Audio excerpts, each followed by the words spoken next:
الحمدللہ الحمدللہ علی نعمہ الظاہرۃ والباطنہ قدیما وحدیثا والصلاة والسلام علی نبیہ ورسولہ وصحبہ الذین ساروا فی نصرۃ دینہ سیرا حثیثا وعلی اتباعہم الذین ورثوا علمہم والعلماء ورثۃ الانبیاء اکرم بہم وارثا وموروثا اما بعد فاعوذ باللہ السمیع العلیم من الشیطان الرجیم من حمزہ ونفخہ ونفثہ بسم اللہ الرحمن الرحیم وَإِذَا ضَرَبْتُمْ فِي الْأَرْضِ فَلَيْسَ عَلَيْكُمْ جُنَاحٌ أَن تَقْصُرُوا مِنَ الصَّلَاةِ صدق اللہ العظیم۔ سفر کے آداب سے متعلق ہمارا آج یہ 7واں لیکچر ہے، 7واں درس ہے۔ آج کے اس درس میں ہم نے سفر کے دوران نماز کے احکام اور مسائل سے متعلق گفتگو کرنی ہے انشاءاللہ۔ سفر کے دوران جو نماز ادا کی جاتی ہے یہ نماز فرض ہے، لیکن اس کو نماز قصر کہا جاتا ہے۔ قصر کا معنی کم کرنا، تھوڑی کر لینا۔ جو 4 رکعات فرض نماز ہیں ان کی جگہ پہ 2 رکعات فرض نماز پڑھی جائے گی۔ سنن اور نوافل کی بات انشاءاللہ آگے آ رہی ہے، میں کروں گا۔ سب سے پہلے یہ سمجھے کہ نماز قصر جو سفر کی نماز ہے اس کو نماز قصر کہتے ہیں۔ نماز قصر کی اہمیت کیا ہے؟ سیدہ عائشہ صدیقہ رضی اللہ تعالی عنہ فرماتی ہیں رسول اللہ صلی اللہ علیہ وسلم نے فرمایا کہ یہ نماز قصر سفر کی نماز اللہ تعالیٰ کی طرف سے ایک صدقہ ہے۔ صدقۃ تصدق اللہ بہا علیکم فاقبلوا صدقتہ۔ نماز قصر سفر کی نماز اللہ رب العالمین نے تم پر ایک صدقہ کیا ہے اور اللہ کے صدقے کو قبول فرما لو۔ اور دوسری روایت کے الفاظ ہیں، نبی رحمت علیہ الصلوۃ والسلام نے فرمایا ان اللہ یحب ان تؤتی رخصہ کما یحب ان تؤتی عزائمہ۔ کائنات کا خالق و مالک جس طرح یہ پسند کرتا ہے نا کہ اس کے حکم کو مانا جائے، اس کے فرائض کو تسلیم کیا جائے، جو ذمہ داریاں اس نے انسان پر عائد کر دی ہیں ان ذمہ داریوں کو مکمل کیا جائے، اللہ جیسے یہ پسند فرماتا ہے کائنات کا خالق و مالک ویسے یہ بھی پسند فرماتا ہے کہ جو نوازشیں، جو رحمتیں، جو رخصتیں، جو نرمی اور آسانیاں اس نے اپنے بندوں پر کی ہیں، بندوں کا فرض بنتا ہے کہ ان نرمیوں کو، ان آسانیوں کو، ان رخصتوں کو قبول فرمائیں۔ جس طرح اللہ یہ پسند کرتا ہے کہ فرائض اور ذمہ داریوں کو پورا کیا جائے، اسی طرح اللہ تعالیٰ یہ بھی پسند فرماتا ہے کہ جو اللہ تعالیٰ نے چھوٹیں دی ہے، جو اللہ تعالیٰ نے رخصتیں دی ہیں، اللہ تعالیٰ نے جو آسانیاں دی ان آسانیوں کو بھی قبول کیا جائے۔ اس لحاظ سے سفر کے دوران ہمیں قصر نماز کرنا یہ اللہ کو محبوب ہے، اللہ کو زیادہ پیارا ہے۔ سفر کے اندر نماز کتنی نماز ہوگی؟ سیدہ عائشہ صدیقہ رضی اللہ تعالی عنہ بیان کرتی ہیں، صحیح بخاری کی روایت ہے، آپ فرماتی ہیں کہ ان اول ما فرض الصلاۃ علیکم الرکعتین، سب سے پہلے اللہ رب العالمین نے مسلمانوں پر 2 رکعتیں فرض فرمائی تھیں۔ فَأُقِرَّتْ صَلَاةُ السَّفَرِ، پھر یہ 2 رکعات سفر کی نماز مقرر کر دی گئی۔ وَأُتِمَّتْ صَلَاةُ الْحَضَرِ، اور کائنات کے رب نے حضر کی نماز، اقامت کی نماز اللہ تعالیٰ نے 4 رکعات مکمل فرما دی۔ اب اگر انسان مقیم ہے، اپنے گھر میں ہے، اپنی رہائش گاہ میں ہے، تو پھر اس کے لیے 4 رکعات ظہر کی، 4 رکعات عصر کی، 4 رکعات عشاء کی، یہ نماز اس کے لیے پڑھنا ضروری ہے۔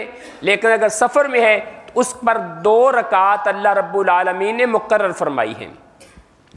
سیدنا عبداللہ ابن عباس رضی اللہ تعالی عنہما بیان کرتے ہیں، صحیح مسلم کی روایت ہے، ان اللہ فرض الصلاۃ علی لسان نبیکم علی المسافر رکعتین، اللہ تعالیٰ نے تمہارے نبی کی مقدس زبان کے ذریعے سے مسافر پر 2 رکعتیں فرض فرمائی ہیں۔ مسافر پر کتنی رکعتیں فرض ہیں؟ 2 رکعت۔ جو 4 رکعت والی نماز ہے، مسافر پر اس کی 2 رکعت اللہ تعالیٰ نے فرض فرمائی ہیں۔ اور عبداللہ ابن عباس رضی اللہ تعالی عنہما کی دوسری حدیث ہے، اور یہی روایت انس بن مالک رضی اللہ تعالی عنہ سے بھی موجود ہے، صحبت رسول اللہ صلی اللہ علیہ وسلم، میں نے اللہ کے رسول صلی اللہ علیہ وسلم کی مصاحبت اختیار کی، آپ کا صحابی بنا، آپ کا ساتھی بنا۔ اور آپ فرماتے ہیں میں نے اللہ کے نبی صلی اللہ علیہ وسلم کو دیکھا، آپ سفر کے اندر 2 رکعت سے زیادہ نماز نہیں پڑھا کرتے تھے، یعنی کہ نماز قصر ادا کیا کرتے تھے۔ لیکن حتیٰ قبضہ اللہ، حدیث کے الفاظ ہے، پوری زندگی نبی رحمت علیہ السلام 2 رکعات سے زیادہ سفر کے دوران نماز نہیں پڑھتے تھے۔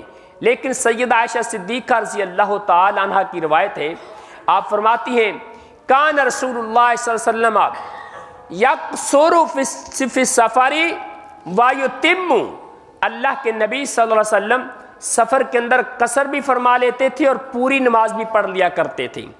لہٰذا جب دونوں حدیثوں کو ملایا جائے تو نتیجہ یہ نکلتا ہے کہ سفر کے دوران نماز قصر ادا کرنا یہ کائنات کے رب کو زیادہ محبوب ہے، اللہ کو زیادہ پیاری ہے، اور قصر نماز ادا کرنی چاہیے۔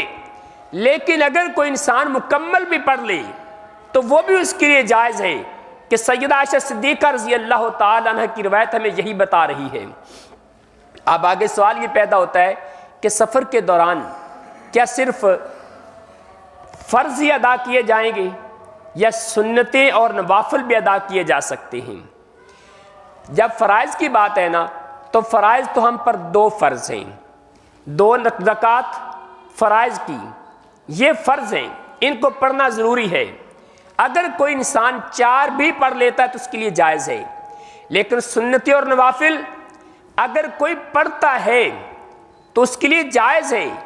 رسول اللہ صلی اللہ علیہ وسلم کے بارے میں موجود ہے، مکہ کے اندر جب آپ مکہ فتح کرنے کے لیے گئے اور اس کے بعد حج کے لیے بھی گئے، تو چونکہ آپ کی اقامت مکہ کے اندر نہیں تھی، آپ مقیم مدینہ کے تھے، مکہ کے اندر آپ مسافر تھے، تو نبی رحمت علیہ السلام نے سیدہ ام ہانی کے گھر میں 8 رکعت چاشت کی نماز پڑھی۔ یہ 8 رکعت چاشت کی نماز یہ نفل نماز ہوتی ہے۔ اگر سفر کے دوران کوئی انسان نفل نماز پڑھ لیتا ہے تو اس کے لیے جائز ہے۔ اسی طرح رسول اللہ صلی اللہ علیہ وسلم کے بارے میں یہ بھی موجود ہے کہ اللہ کے پیغمبر صلی اللہ علیہ وسلم سفر کے دوران اپنی سواری پر آپ نماز پڑھا کرتے تھے، اور یہ نماز آپ کی نفل نماز ہوتی تھی۔ عبداللہ ابن عمر رضی اللہ تعالی عنہما وہ بھی اپنی سواری پر نفل نماز پڑھ لیا کرتے تھے۔ لیکن عبداللہ ابن عمر رضی اللہ تعالی عنہما سے ایک اور روایت موجود ہے، جناب عبداللہ ابن عمر رضی اللہ تعالی عنہما آپ نے فرض نماز پڑھی اور قصر پڑھی، 2 رکعت نماز پڑھی۔ اس کے بعد آپ اپنے خیمے میں آ گئے، دوران سفر تھے، آپ نے کچھ لوگوں کو دیکھا کہ نماز پڑھ رہے ہیں، پوچھا یہ کیا نماز پڑھ رہے ہیں؟ بتایا گیا نفل پڑھ رہے ہیں، سنتیں پڑھ رہے ہیں۔ تو جناب عبداللہ ابن عمر رضی اللہ تعالی عنہ کہتے ہیں کہ اگر یہ پڑھنی ہوتی تو پھر میں نماز مکمل کر لیتا، اگر سنتیں اور نفل پڑھنے ہوتے تو پھر میں نماز مکمل کرتا، یعنی کہ فرض نماز پوری پڑھتا۔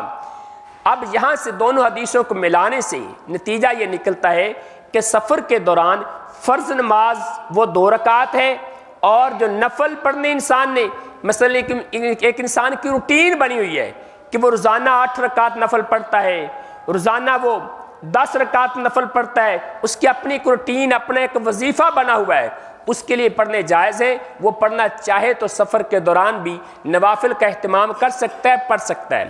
اور سفر کے دوران دوسرے نمبر پہ وطر اللہ کے رسول صلی اللہ علیہ وسلم نے سفر کے دوران بھی نہیں چھوڑے۔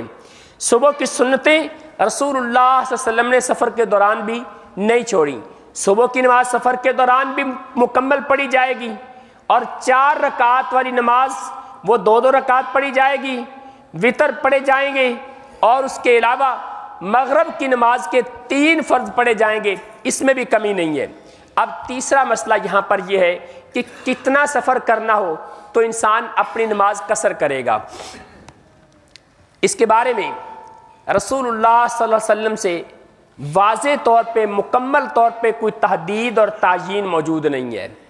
ایک روایت ہمیں ملتی ہے جس کے اندر موجود ہے کہ رسول اللہ صلی اللہ علیہ وسلم جب آپ 3 میل، آپ کا فرمان ہے اگر تم 3 میل یا 3 فرسخ سفر کرو تو پھر نماز قصر کرو۔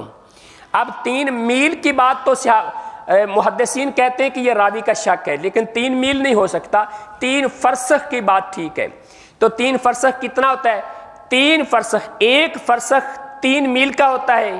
اگر 3 فرسخ ہوں گے تو کتنے میل ہو جائیں گے؟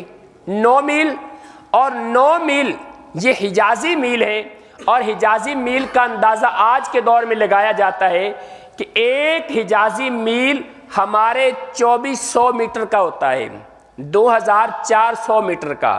اس کا مطلب یہ ہے کہ 1 میل 2 کلومیٹر اور 400 میٹر کا ہو جائے گا۔ اب اس حساب سے آپ اندازہ لگا لیں، یہ تقریباً 22.5 اور 23 کلومیٹر کے قریب بنتا ہے۔ اگر اتنا سفر آپ نے کرنا ہے تو یہ ہماری قصر نماز کے لیے کافی ہوگا۔ ہم اس میں نماز قصر ادا کرنا چاہیں تو کر سکتے ہیں۔ یہ سفر باقی آج کل اعتراض کیا جاتا ہے، لو جی آج کل کے تو سفر یہ بڑے سہولت والے ہیں اور یہ بڑے آرام دہ سفر ہیں۔ جس کائنات کے رب نے شریعت نازل کی ہے نا، وہ اللہ تعالیٰ قیامت تک کے حالات کو جانتا تھا، اسے پتا تھا۔ رب کائنات نے قرآن مقدس میں خود فرمایا ہے وَالْخَيْلَ وَالْبِغَالَ وَالْحَمِيرَ لِتَرْكَبُوهَا وَزِينَةً وَيَخْلُقُ مَا لَا تَعْلَمُونَ۔ اللہ نے گدے، گھوڑے، خچر، اونٹ تمہاری سواری کے لیے پیدا فرمائے، اور کائنات کا رب ایسی سواریاں بھی پیدا فرمائے گا جن کے بارے میں تم نہیں جانتے۔ اور بلکہ ہماری سواریوں کا اللہ کے رسول نے حدیث میں بھی تذکرہ فرمایا۔ آپ نے فرمایا کہ ایک وقت آئے گا لوگ آگ کے شعلوں پر، آگ کے چراغ پر، آگ کے شعلوں پر سواری کریں گے، ایسے بیٹھیں گے جیسے تم اپنے اونٹ کے کجاوے پر بیٹھتے ہو، ٹیک لگا کے بیٹھیں گے، اور مسجدوں کے دروازوں پر اتریں گے آ کے۔ کیا مطلب ہے آگ کے شعلوں پر سواری کرنے کا؟ ہماری گاڑی، ہماری موٹر سائیکل کے انجن میں آگ چلتی یا نہیں چلتی؟ آگ کے شعلے ہوتے یا نہیں ہوتے؟ اور پھر ہم اس پہ ٹیک لگا کے بیٹھتے ہیں، کجاوے کی طرح گاڑی کے اندر بیٹھتے ہیں، اور مساجد میں عام طور پہ جاتے بھی ہیں گاڑیوں پر۔ تو اللہ کے رسول کا فرمان بھی موجود ہے۔ لہٰذا آج کی سواریوں کا تذکرہ کتاب و سنت میں ملتا ہے۔ اس سفر کی سہولیات اللہ کے نبی کو، اللہ تعالیٰ کو پتہ تھا، لیکن اگر اللہ تعالیٰ ان احکام کو اگر اللہ تبدیل کرنا چاہتے تو تبدیل کر سکتے تھے۔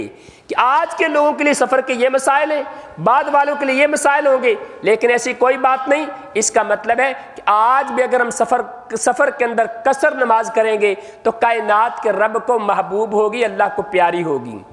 اب لہٰذا سفر کی تعیین بھی ہوگی۔ اب چوتھا مسئلہ اس میں یہ ہے کہ آپ کی قصر نماز کب شروع ہوگی؟ جب آپ گھر سے نکل پڑے سفر کرنے کے لیے۔ اگر تو گھر سے نکلے اور نماز کا ٹائم ہو چکا ہے تو رسول اللہ صلی اللہ علیہ وسلم کی یہ سنت تھی، آپ گھر سے نکلتے وقت نماز پڑھ کے نکلتے تھے۔ انس بن مالک بیان کرتے ہیں اگر آپ ظہر کے وقت نکلے اور ظہر کا ٹائم ہو گیا تو آپ ظہر کی نماز پڑھتے اور ظہر کے ساتھ عصر کی نماز بھی جمع کر لیتے، پھر آپ سفر کے لیے نکل جاتے۔ لیکن اگر نماز کا ٹائم نہیں ہوا، آپ نماز سے پہلے نکل رہے ہیں، تو پھر آپ سفر کے دوران اپنی نماز پڑھیں گے۔ اگر آپ نے 22، 23، 24 کلومیٹر تک سفر کرنا ہے یا اس سے زیادہ کرنا ہے تو پھر آپ کی نماز قصر ہوگی، جہاں پہ نماز ادا کریں گے قصر نماز ادا کریں گے۔ لیکن جب اپنے علاقے، اپنے گاؤں، اپنی بستی کی حدود سے باہر نکل جائیں تب آپ نماز ادا کریں گے تو آپ کی نماز قصر ہوگی۔ مثال کے طور پہ ہم الہ آباد سے نکلتے ہیں اور الہ آباد کی حدود سے ہم باہر جب نکل جاتے ہیں تو ہماری قصر نماز شروع ہو جائے گی۔ رسول اللہ صلی اللہ علیہ وسلم کے بارے میں صحابی بیان کرتے ہیں، انس بن مالک کہتے ہیں کہ میں نے اللہ کے رسول کے ساتھ سفر کیا، مدینہ کے اندر میں نے اللہ کے نبی کے ساتھ ظہر کی نماز پڑھی تو میں نے 4 رکعت پڑھی، اور ذی الحلیفہ میں جو مدینہ کی حدود سے باہر ہے، ذی الحلیفہ جو مدینہ سے تقریباً 6 میل کے فاصلے پر ہے، آپ فرماتے ہیں کہ وہاں جا کر عصر کی نماز پڑھی تو آپ نے 2 رکعت نماز پڑھائی۔ تو لہٰذا جب آپ اپنے شہر بستی کی حدود سے نکل جائیں گے تب آپ کی نماز قصر شروع ہو جائے گی۔ جب واپس آئیں گے، واپس آنا ہے، ابھی آپ اپنے شہر کی حدود میں داخل نہیں ہوئے تو تب بھی نماز پڑھیں گے تو قصر پڑھی جائے گی۔ سیاق راوی بیان کرتے ہیں کہ سیدنا علی رضی اللہ تعالیٰ عنہ جب مدینہ سے کوفہ گئے نا تو کوفہ واپس جاتے ہوئے آپ نے کوفہ کے محلات، کوفہ کے برج، کوفہ کے مینار نظر آ رہے تھے، لیکن سیدنا علی رضی اللہ تعالیٰ عنہ نے نماز پڑھی تو آپ نے قصر نماز پڑھی۔ سوال کرنے والوں نے سوال کر لیا، علی سامنے تو کوفہ نظر آ رہا ہے۔ تو جناب علی رضی اللہ تعالیٰ عنہ نے کہا کہ ابھی ہم کوفہ میں داخل نہیں ہوئے، اس لیے ابھی ہماری قصر نماز ہے۔ تو لہٰذا انہوں نے قصر نماز ادا کی جب تک اپنے شہر، اپنی بستی کی حدود میں داخل نہیں ہوئے۔ ہمارے لیے یہ بھی جائز ہے۔ اور اس میں چھٹا مسئلہ یہ ہے کہ نماز کے دوران، سفر کے دوران نماز کو جمع کرنے کا۔ آپ سفر کے دوران 2 نمازوں کو اکٹھا کر کے بھی پڑھ سکتے ہیں، ظہر اور عصر کو اکٹھا کر لیں گے، مغرب اور عشاء کو اکٹھا کر لیں گے، اور ان دونوں میں تقدیم تاخیر بھی جائز ہے۔ مثال کے طور پہ آپ کو ظہر کا پڑھنے کا ٹائم نہیں ملا، آپ ظہر کو عصر کے ساتھ لے جائیں اور دونوں کو اکٹھا پڑھ لیں، اور مغرب کو عشاء کے ساتھ لے جائیں اور دونوں کو اکٹھا پڑھ لیں، تقدیم بھی جائز ہے۔ آپ نے ظہر کی نماز پڑھی، آپ سوچتے ہوئے سفر میں پتہ نہیں عصر کا ٹائم ملے گا یا نہیں ملے گا، ظہر کی نماز پڑھی، ساتھ میں عصر کی بھی پڑھ لی، یا مغرب کی نماز پڑھی ساتھ میں عشاء کی بھی پڑھ لی۔ تقدیم تاخیر دونوں سفر کے دوران جائز ہے، اور دونوں نمازوں کو جمع کرنا یہ بھی سفر میں جائز ہے۔ آخری بات ہے، کچھ لوگ یہ کہتے ہیں کہ یہ جو قصر نماز ہے یہ حالت جنگ میں ہے۔ انس بن مالک رضی اللہ تعالیٰ بیان کرتے ہیں کہ رسول اللہ صلی اللہ علیہ وسلم نے سفر کے دوران آپ نے قصر نماز کی، لیکن لا یخاف الا رب العالمین، آپ کو رب العالمین کے سوا کسی اور کا کوئی ڈر نہیں تھا، کوئی خوف نہیں تھا، یعنی کہ کوئی جنگ کا مسئلہ نہیں تھا۔ اللہ کے نبی نے جنگ کے بغیر سفر کے دوران آپ نے قصر نماز پڑھی ہے۔ اللہ تعالیٰ سے دعا ہے اللہ تعالیٰ ہمیں بھی عمل کی توفیق عطا فرمائے، ان مسائل کو سمجھنے کے اللہ میں توفیق عطا فرمائے۔ اگر کسی ساتھی کے ذہن میں کوئی اور مسئلہ ہو تو وہ درس کے بعد بھی اس کا سوال کر سکتا ہے۔ اللہ تعالیٰ ہمیں نیکیاں زیادہ کرنے کی توفیق دے، گناہوں سے ہمیں محفوظ فرما لے، ہمارے ملک کے حالات پر اللہ رحم فرمائے۔ اقول قولی ھذا واستغفر اللہ لی ولکم ولسائر المسلمین۔